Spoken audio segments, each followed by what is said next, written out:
যে আওয়ামী লীগের যে হেলমেট লীগের যে কালচার, সেই কালচারটাকে তারা আসলে এখন রামদা দলে কনভার্ট করে মানুষকে খাওয়াতে চাচ্ছে। এখানে বিশ্ববিদ্যালয়ে আমাদের সিট সংকট রয়েছে। আপনারা জানেন আমাদের বিশ্ববিদ্যালয়ের 25-26, 24-25, 23-24 এবং এদেরও সিনিয়র অনেক শিক্ষার্থী যারা নিয়মিত শিক্ষিত তারা এখনো সিট পায় নাই। আমাদের সিট সংকট রয়েছে।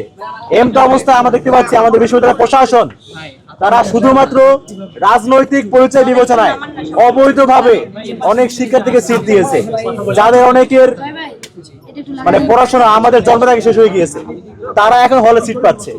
তো এটা স্পষ্টত আমাদের যারা নিয়মিত শিক্ষার্থী তাদের সাথে এক ধরনের বৈষম্য করা হচ্ছে।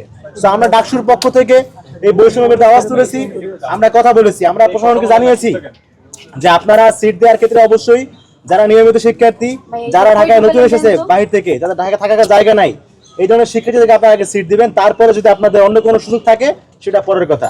এখানে একটা বিষয় স্পষ্ট থাকতে হবে, সেটা আমরা কিন্তু কারো শিক্ষার অধিকার ছিনিয়ে নেওয়ার কথা বলতেছি না। যারা অনিয়মিত শিক্ষার্থী, যারা এক সময় পড়ালেখা শেষ করতে পারে নাই, তারা যদি পড়ালেখা করতে চায় দে আর মোস্ট ওয়েলকাম। বাট কথা হচ্ছে হলে থাকার ক্ষেত্রে যেহেতু আমাদের সিট সংকট আছে, সেক্ষেত্রে আমাদের প্রথম বর্ষের নবীন শিক্ষার্থী যারা ঢাকা একেবারে নতুন, যারা থাকার জায়গা নাই, এরা বেশি প্রায়োরিটি পায়। এরা বিশ্ববিদ্যালয়ের নিয়ম অনুসারে সিট এরা পায়। সেক্ষেত্রে যাদেরকে সিট দেওয়া হয়েছে প্রশাসন বলেছে বিশেষ বিবেচনায়। এখানে বিশেষ বিবেচনা বলার কথা না, সেটা হচ্ছে রাজনৈতিক বিবেচনায়। তারা আগের মতো করে আদু ভাইদেরকে হলে তুলতেছে। সো এইটা নিয়ে প্রতিবাদ করার কারণে আজকে কিছুক্ষণ পূর্বে কলা ভবনের পেছনে আমাদের ডাকসু দিনের সাহিত্য সম্পাদক মোসাদ্দিক, তাকে হচ্ছে ছাত্র দলের এক আদু ভাই মারতে এসেছিল। আমাদের ওসমান হাদি হলের একজন 6-7 সেশনের একজন শিক্ষার্থী আলাউদ্দিন নাম, তাকে নিয়ে পোস্ট করার কারণে সেখানে কিন্তু পোস্টে কিন্তু কোনো অকথ্য গালিগালাজ করা হয় নাই, জাস্ট তার যেই তথ্যটা সেটা তুলে ধরা হয়েছে যে উনি একজন এরকম 6-7 সেশনের শিক্ষার্থী, ওনাকে প্রশাসন সিট দিয়েছে যেখানে আমাদের প্রথম শিক্ষার্থীদের সিট পায় নাই। জাস্ট এই ধরনের ল্যাঙ্গুয়েজে তার বিরুদ্ধে প্রতিবাদ জানানোর কারণে ডাকসু সাহিত্য সম্পাদককে আজকে সে মারতে এসেছে, তাই গালিগালাজ করেছে, হুমকি দিয়েছে।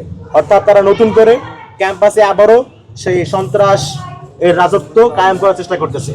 আপনারা দেখেছেন লাস্ট এই কয়েক মাস যাবত আপনারা যদি ছাত্রদের কার্যক্রম দেখেন, তারা কিন্তু যে আওয়ামী লীগের যে হেলমেট লীগের যে কালচার, সেই কালচারটাকে তারা আসলে এখন রামদা দলে কনভার্ট করে মানুষকে খাওয়াতে চাচ্ছে। আপনারা দেখেছেন কুয়েটে তারা রামদা নিয়ে হামলা করেছে শিক্ষার্থীদের উপরে। আপনারা দেখেছেন গতকাল চট্টগ্রামে এক শিক্ষার্থীকে কুপিয়ে পায়ের গোড়ালি বিচ্ছিন্ন করে দিয়েছে, চাপাতি কিরিচ নিয়ে হামলা করেছে। আপনারা দেখেছেন গতকাল রাতেই রাজশাহী বিশ্ববিদ্যালয়ের শিক্ষার্থীকে তারা ছুরি দিয়ে আঘাত করেছে।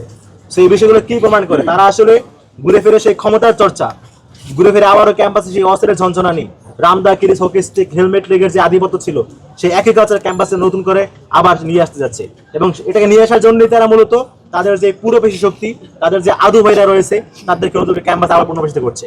এটা নিয়ে প্রতিবাদ করতে গেলে আজকে শিক্ষার্থীদের ভোটে নির্বাচিত শিক্ষার্থী প্রতিনিধির কাছে তারা হেনস্থা করেছে, হুমকি দামকি দিয়েছে।